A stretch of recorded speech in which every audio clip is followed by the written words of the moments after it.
The stars had been quiet for a long time. Humanity spread slowly, carefully. They built colonies on hard worlds. They dug mines. They grew food under domes. They raised children who had never seen Earth. No one bothered them much. Most aliens thought humans were too new, too small, too weak to matter. The Galactic Union was old, very old. It had 412 member species. Some had flown between stars when humans still used stone tools. The Union kept peace by being the biggest. Their fleets were huge. Their rules were strict. If anyone broke the rules, the Union sent ships, or money stopped flowing, or whole systems got locked out of trade. Most species learned to obey. It was easier that way. Humans did not ask to join. They just kept building, year after year, world after world. They found empty systems the Union had marked on old maps, but never used. Humans landed there. They put up habitats. They started drills. They sent ore back home. The Union noticed late. A survey ship finally flew close enough to see the truth. The report shocked the High Council. Primitives had taken 7 rich worlds. Those worlds held rare metals, heavy elements, things the Union needed for shields and engines. The claim was old, very old. But humans were there now, living, working, armed. The council talked for weeks. Some wanted to send the fleet right away. Others said wait, talk first, show strength, make the small newcomers bend. In the end, they chose talk. But the talk would come with teeth. They sent a large armada, not to fight, to impress. 30 huge diplomatic ships, silver and gold, covered in lights, escorted by 2,000 warships. The flagship was the Harmony Blade. It belonged to the Kael'thar, tall, thin aliens with 6 arms and soft voices. Their ambassador was Virex. He was famous, calm, wise. Everyone respected him. The fleet stopped at the edge of human space. They sent a message on every channel. Polite, clear. They invited the human leaders to a grand meeting, a holoconference. The whole galaxy could watch. Humanity agreed. One person spoke for them, Admiral Elena Korsakov. She appeared in the holofield from New Moscow. Her face was hard. Her uniform plain, gray. No decorations. She looked straight at the camera. Ambassador Virex spoke first. His voice was smooth like music. People of Earth, we greet you in peace. The Galactic Union welcomes new children among the stars. But we must speak of order. 7 systems belong to the Union by ancient right. Your people live there now. We offer kindness. Leave those worlds. Move your 47 million citizens to new homes we provide. Rich worlds, safe worlds.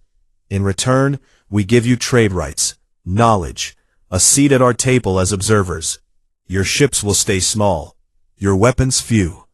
This is generous. The galaxy waited for the human answer. Admiral Korsakov did not smile. She did not bow. She spoke slowly, every word clear. Those worlds are ours. We found them empty. We built on them. We buried our people there. We sweated. We bled. We lost ships to storms and rockfalls.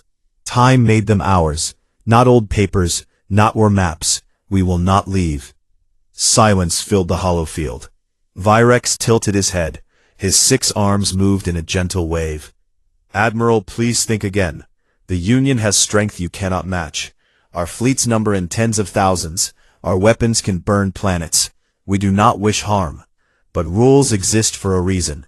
Defy them, and we must act. Elena Korsakov looked at him without blinking. Then act. The holo ended.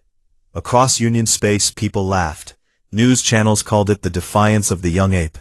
Experts said humans were bluffing. They had only a few hundred warships. Crude ones. No match for Union steel. The High Council met again. This time they were angry.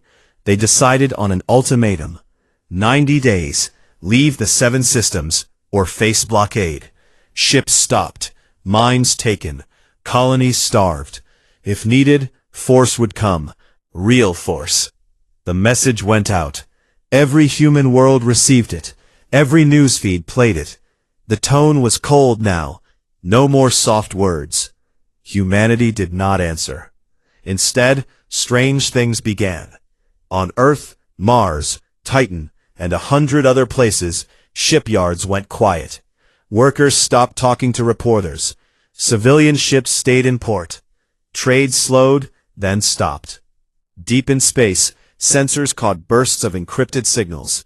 Fast, short, moving between human systems like lightning. Union spies tried to listen. They got nothing useful, just noise. Factories that made civilian drones now made other things. Long shapes, sharp shapes, things that looked like weapons. On New Moscow, Admiral Korsakov walked through underground halls. She met with generals, engineers, scientists. They spoke in low voices. Plans changed. Old ships got new parts. New ships got built faster. Much faster. No one bragged. No one made speeches. They just worked. The Union watched. They saw activity, but they did not understand. They are scared, one Kelthar advisor said. They make noise to look strong. In 90 days, they will beg. Others agreed. A few did not. A quiet Vorath analyst looked at the data. Ship movements, power spikes, factory output. He spoke softly to his superior. They are not scared. They are getting ready. The superior laughed. For what? They have no chance. The Vorath said nothing more, but he kept watching. Days passed. Weeks passed. Human ambassadors on neutral stations met Union envoys. The envoys begged, offered more, better terms, tech, even a full seat at the council. The human ambassadors gave the same answer every time. The matter is closed. No anger, no threats, just those 4 words. The Union laughed again, nervous laughs now. On day 89, a small drone arrived at the Harmony Blade. No crew, just a message crystal. Virex played it alone in his chamber. 1 sentence, in every known language. Simple, clear. Since you insist on war, we will accommodate you. Virex stared at the crystal for a long time. He felt something he had not felt in centuries. Doubt. Outside, the stars waited. 90 days would end soon. And then the galaxy would learn what humans meant when they chose silence. The days after the ultimatum felt heavy. Across the galaxy, people watched human space like it was a storm about to break. The 90 days ticked down slowly. Everyone expected something. Shouts, threats, maybe a last-minute plea, but humans stayed quiet. Union news channels filled the silence with their own voices. Experts in bright robes sat in studios and explained why humans would fold. They are young, one said. They have no deep fleets, no ancient alliances. When the blockade starts, their colonies will starve. They will beg within weeks. Another expert, a tall insectoid from the Zeth race, clicked his mandibles. Their ships are small and ugly, built for mining, not war. Our dreadnoughts carry weapons that can crack moons. Humans know this. They are only posturing. The High Council believed it too. They moved pieces into place. 12,000 warships gathered at the edge of the contested zone. Silver hulls shone under starlight. Crews ran drills. Flags of 400 species flew together. It looked unstoppable. Ambassador Virex stayed aboard the Harmony Blade. He sent messages every day. Soft ones at first, then firmer, then almost desperate. Admiral Korsakov, the Union extends its hand once more. We raise our offer. Full membership, equal voice, your colonies stay. We only ask you reduce your fleet to defensive size. No more than 500 ships. No jump-capable weapons beyond your home systems. This is mercy. Please answer. No reply came. Other species sent their own pleas. The gentle Lyrans, with their glowing skin, broadcast live from their garden worlds. We do not want war. We have children too. Think of them. The armored Gorvath, proud warriors, spoke next. Honor demands we stand with the Union, but we respect strength. Show restraint. Talk. Even the tiny, fearful Pri sent a message. Their voices trembled. We are small. We fear the dark between stars. Do not bring fire. Every message received the same response. Human ambassadors on neutral stations looked at the envoys with calm faces. They said 4 words. The matter is closed. No more, no less. Inside human space, life looked strange to outsiders who could peek through spy drones. Cities stayed bright. People walked streets. Shops stayed open. Children played, but factories never slept. On Earth, old industrial zones roared again. Smokestacks poured steam. Lights burned all night. Workers in plain clothes moved steel and wires. No banners, no speeches, just work. On Mars, huge hangars opened under red dust. Ships slid out on rails. They looked plain, gray, no smooth curves like Union vessels, sharp angles, thick armor, long barrels. They carried names like Endurance, Vengeance, Silent Resolve. In the asteroid belts, mining rigs changed. Drills stopped pulling ore. Instead, they shaped metal into long tubes. Rail accelerators, point defense arrays, drone bays. Deep in empty space, between systems, strange lattices grew. Thin beams of carbon and alloy, miles long. They looked like spider webs. Union sensors could not understand them. Analysts argued. Decoys, some said. Art projects, others joked. No one guessed the truth. Power plants ran hot. Antimatter factories spun at full speed. Numbers climbed. Numbers the Union could see, but did not believe. They waste fuel, a Kael'thar officer said. They think we will be scared by lights and smoke. Virex was not so sure. He walked the long corridors of his ship. His 6 arms stayed folded tight. He read reports, watched feeds, listened to silence. On day 70, he called a private meeting with his staff. Only 5 others. Trusted ones. What do your people sense? He asked a quiet empath from the Mallory. The Mallory closed her eyes. They are not afraid, not angry, focused, like stone under pressure. Virex nodded slowly. A sensor officer spoke next. We see jumps. Small ships, fast. They appear near our scouts, then vanish. They test us. They learn. Virex looked out the viewport. Stars looked cold. They prepare, he said. But for what? No one answered. Days kept falling away. Union fleets held position. Crews grew restless. Some laughed at human silence. Others felt uneasy. A young gunner on a destroyer whispered to his friend, "Why don't they shout? Everyone shouts before a fight." His friend had no answer. On day 85, a human courier ship appeared near the blockade line. Small, unarmed. It broadcast one message on open channel. A woman's voice, calm, clear. This is Captain Lind of the Unified Terran Courier Service. We carry no weapons, we carry no troops. We bring one item for Ambassador Virex. It drifted toward the Harmony Blade. No engines, no threat. Union point defense tracked it. Fingers stayed off triggers. The probe docked. A crystal came out. Virex took it to his chamber. He played it alone. Admiral Korsakov appeared. Same gray uniform, same hard eyes. Ambassador, you asked for an answer. Here it is. We do not negotiate what is ours. We do not leave our dead. We do not kneel. You gave us 90 days. Use them well. The image ended. Virex sat in silence. His heart beat fast. He sent the crystal to the High Council. They watched. Some laughed. Most stayed quiet. On day 89, the galaxy held its breath. Union ships stood ready. Guns charged. Shields up. Human space stayed dark. No fleets moved. No signals flared. At midnight on day 90, the ultimatum ended.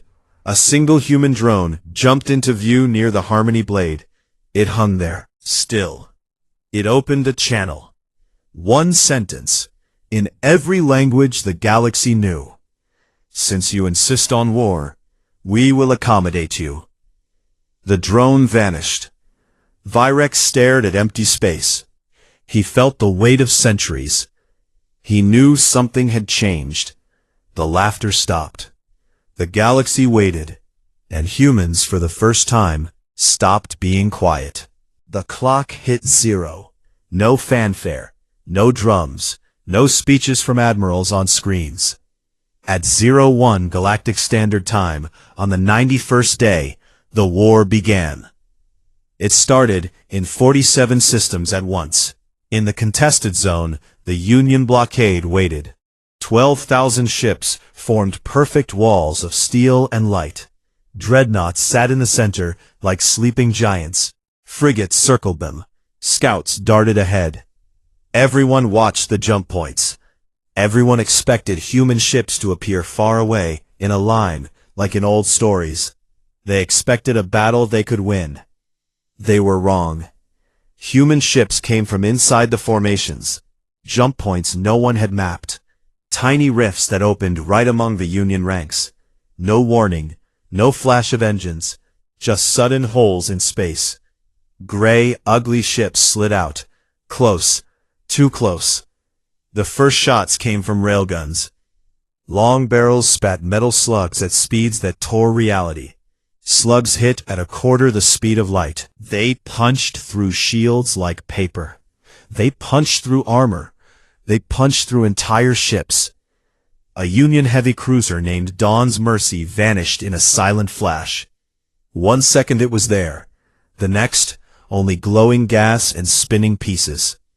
Union point defense tried to wake up. Lasers flicked. Missiles launched. But the human ships moved fast. They twisted. They rolled. They did not care about pretty maneuvers. They cared about killing. Drones poured out next. Thousands, tens of thousands, small black shapes with red eyes. They swarmed like angry insects. They ignored shields. They crawled onto hulls. They chewed into weak spots, engines, weapon ports, bridge viewports. One drone found a crack in a dreadnought's armor and exploded inside. The ship cracked open like an egg. No human ship asked for surrender. No human voice came over comms. They just fired. In the command room of the Harmony Blade, Ambassador Virex watched screens go red. Icons blinked out, one after another. Fast. Report, he shouted. A trembling officer answered. We lose contact with Sector 3. Sector 7, gone. The outer ring is breaking apart. Virex's 6 arms shook. How? They have no numbers. They have no heavy ships. They do not fight like us, the officer whispered. They do not line up. They appear inside us. They strike and vanish, then strike again. Across the 47 systems, the same thing happened. In the Klyros system, a Union supply convoy tried to run. Human corvettes appeared behind them. Short bursts from fusion cannons. The convoy became burning wrecks in minutes. In the Vara Nebula, a Union fortress station spun slowly. It had guns that could reach across light minutes. Human stealth boats slipped close under silent drives. They planted charges on the outer ring. The station bloomed into white fire. On the ground, things moved too. They carried reclamation units. Soldiers in heavy black armor. Faces hidden behind visors. They did not storm cities. They did not loot. They went straight to targets. Shipyards, antimatter plants, central data vaults, command bunkers. They moved in small teams, quiet, fast. They cut power. They planted shaped charges. They left. Explosions followed. Clean, precise. Buildings collapsed inward. No fires spread to homes. No civilians died unless they stood in the way. One team entered the main Union archive on Talos Prime. Guards fired. The humans did not stop. They walked through bullets. Armor absorbed hits. They reached the core servers. A single charge. The archive died. All records of Union fleet movements, gone. A Kael'thar captain broadcast from his crippled frigate. His voice cracked. "This is Captain Thalor of the Star Warden. We surrender. We beg mercy. Take our crew, spare our lives." No answer. A human destroyer slid past. The Star Warden broke in half. Escape pods launched. The destroyer ignored them. It moved on. Across the galaxy, the footage spread. The Star Warden broke in half. Escape pods launched. The destroyer ignored them. It moved on. Across the galaxy, the footage spread. Alien news channels showed the same clips over and over. Human ships tearing through formations. No battle lines. No honor duels. Just cold, fast death. One clip went viral. A Union battleship tried to ram a human carrier. The carrier did not move. It opened bays. Hundreds of drones flew out. They covered the battleship like flies on meat. The ship glowed, then vanished. A commentator from the Lyran homeworld whispered, "They are not fighting a war. They are ending one." In 6 hours, the blockade fleet was gone. 12,000 ships became scattered hulks. Some drifted dead, some burned. A few tried to flee into deep space. Human hunters followed. Survivors sent final messages. A young Zeth pilot recorded one. "They do not hate us. They do not scream. They just do. Like machines. Machines feel nothing. These humans choose to feel nothing." The message cut off. Virex sat alone in his chamber. The Harmony blade still lived. Barely. Engines damaged. Weapons dry. Crew scared. He opened a private channel to the High Council. Only static answered at first. Then a voice. Weak. "Ambassador, we are losing everything." Virex closed his eyes. "I know. What do we do?" He thought of the human admiral's face. Hard. Calm. "We beg," he said. The channel closed. Outside, the stars watched in silence. Human ships moved on. They did not celebrate. They did not cheer. They cleaned the field. They collected data. They repaired damage. They prepared for the next step. The galaxy began to understand. Humans had not come to conquer. They had come to teach. The war did not end in a big battle. It ended in pieces. Small, sharp pieces that cut deeper than any laser. Weeks passed after the opening strike. The Union's great fleet was broken. Ships that once ruled the stars now hid in dark nebulae, or drifted as cold wrecks. Survivors sent weak signals home. Many never sent anything again. Human fleets moved like shadows. They did not chase every ship. They hunted the things that made war possible. First went the shipyards, the big ones on Kael'thar Prime, the hidden ones in the rings of Gorvat's gas giant, the automated yards floating in empty space. Human carriers appeared without warning. They launched missiles that carried no explosives, just fast-moving rods of dense metal. The rods hit at high speed. Yards cracked open. Forges melted. Cranes fell silent forever. Next came the fuel depots, antimatter storage rings, huge spinning wheels that held power for thousands of ships. Small boats slipped close. Soldiers in black suits cut through hulls. They planted devices. The rings bloomed into bright, short-lived suns. When the light faded, nothing remained but expanding gas. Logistics hubs followed. Giant stations where supplies met ships.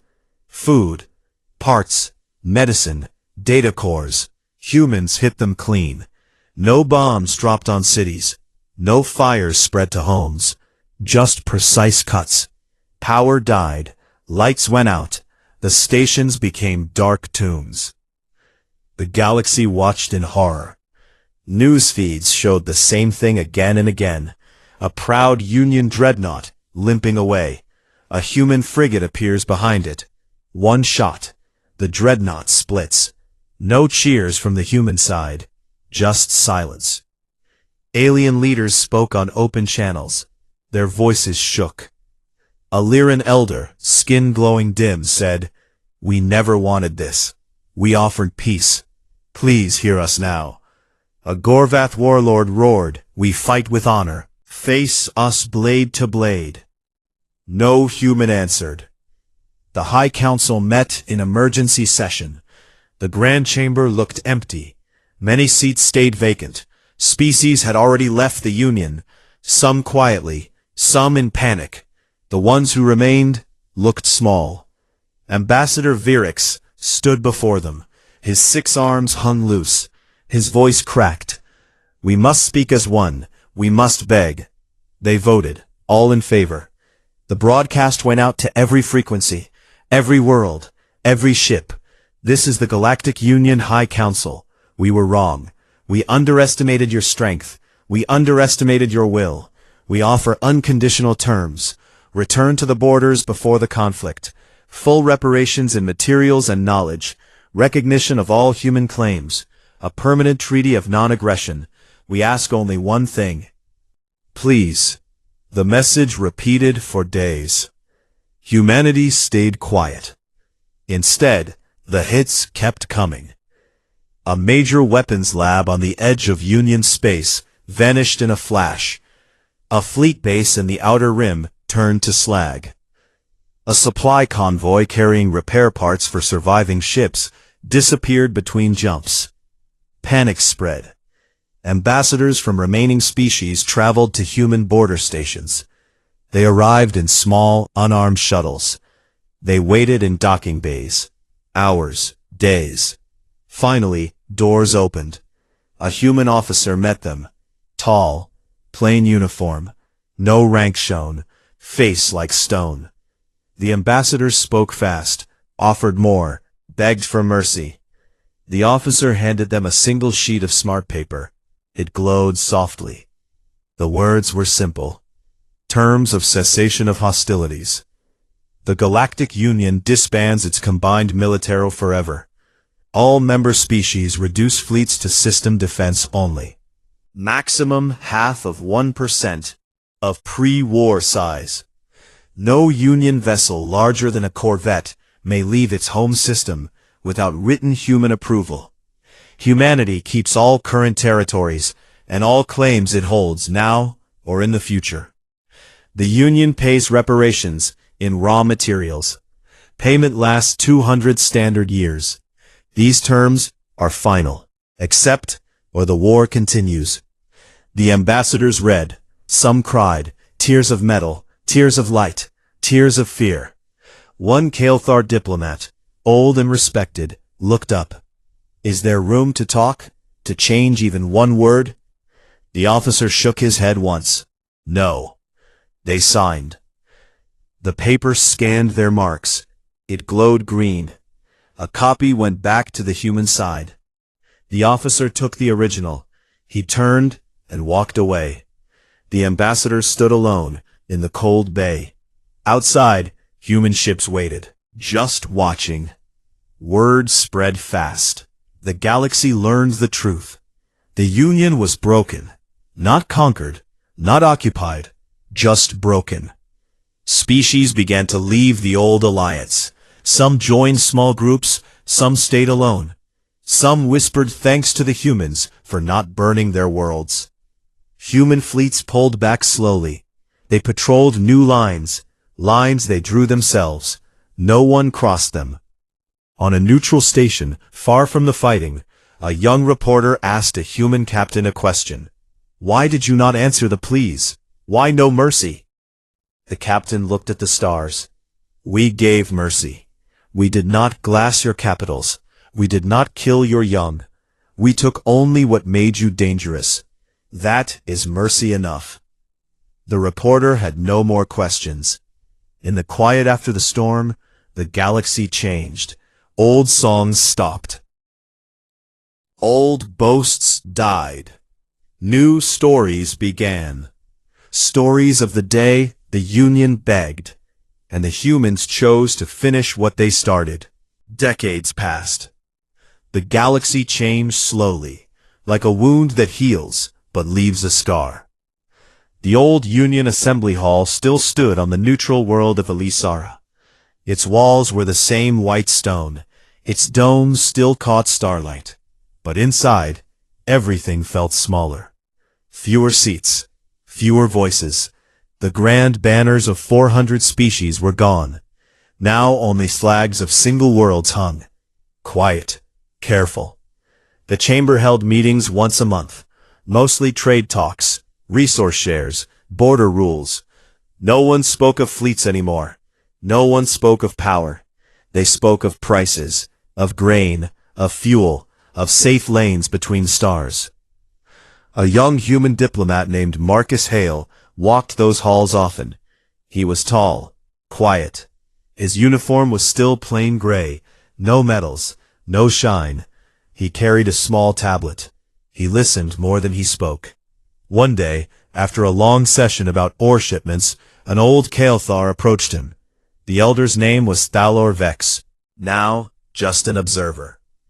His 6 arms trembled a little. His skin had lost its bright sheen. Age and memory had worn him down. Thalor stopped in front of Marcus. He bowed low, deep, the kind of bow no Kael'thar had ever given an outsider before. Marcus stopped. He looked at the elder. He said nothing. Thalor spoke in a soft voice, almost a whisper. We begged for talks. We offered everything. You chose war instead. Marcus waited. Thalor continued.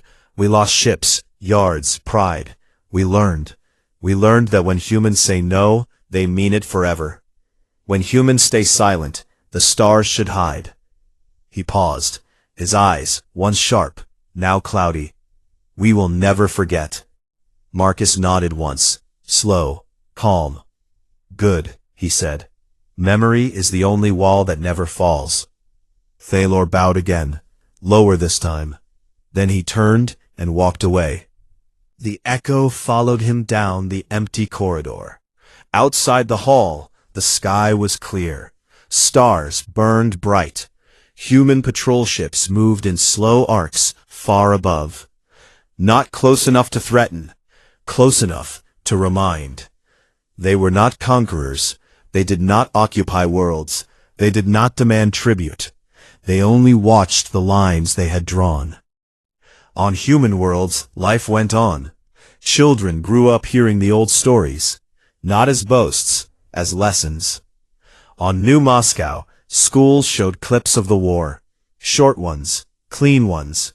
The moment the first railgun fired, the moment the Harmony blade went dark, the moment the terms were signed. Teachers spoke simply. They came to take what we built. We said no. They did not listen, so we made them listen. No hate in the words, just fact. On frontier colonies, people still dug mines, still raised domes, still buried their dead under alien soil. The graves had simple stones, names and dates, nothing more. Sometimes a child asked, will they come again? The answer was always the same. If they do, we will be ready. The galaxy traded with humans now. Ships came and went. Ore flowed out. Tech flowed in. But the deals were careful. Contracts long. Penalties high. No one tried to cheat. A few species tested the borders once or twice. Small probes, scout ships too close. Each time a human frigate appeared. No shot fired, just presence. The intruders left fast. Word spread. Do not test. Do not push. Do not assume. In quiet bars on distant stations, aliens told stories. They did not want the galaxy, one said. They just wanted to be left alone, another added. A third whispered, and when we would not leave them alone, they showed us what alone really means. Laughter followed. Nervous laughter. But no one argued. Years later a new generation rose. Young Kael'thar, young Lyrans, young humans. They met in schools, in trade academies, in joint research labs. They studied old maps, old treaties, old wars. One day in a classroom on Elisara, a mixed group looked at a holo of the old blockade fleet. 12,000 ships. Perfect lines. A human student asked, why did they think they could win? A Kael'thar student answered softly, because they were many, and we thought many always wins. The teacher, an old Vorath, clicked his mandibles. Many can lose, he said, if the few fight differently, if the few do not care about glory, only results. The class stayed quiet. Outside, a human corvette passed overhead, silent, steady. No one looked up in fear. They looked up in respect. The galaxy had not been conquered. It had been taught. Taught that strength is not size. Taught that silence can be louder than any speech. Taught that when someone says ours and means it, the wise choice is to believe them. Humanity never asked for the throne of the stars.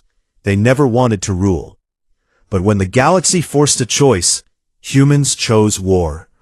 And in choosing war, they ended the age of empires that thought they could take whatever they wanted. Now the stars turned quietly. Trade flowed. Children laughed. Ships moved without fear. And somewhere, in the deep black, a single human watchpost listened to the void. Listened for the day someone might forget. But mostly, it listened to silence. Because silence meant peace. And peace, for humans, was enough.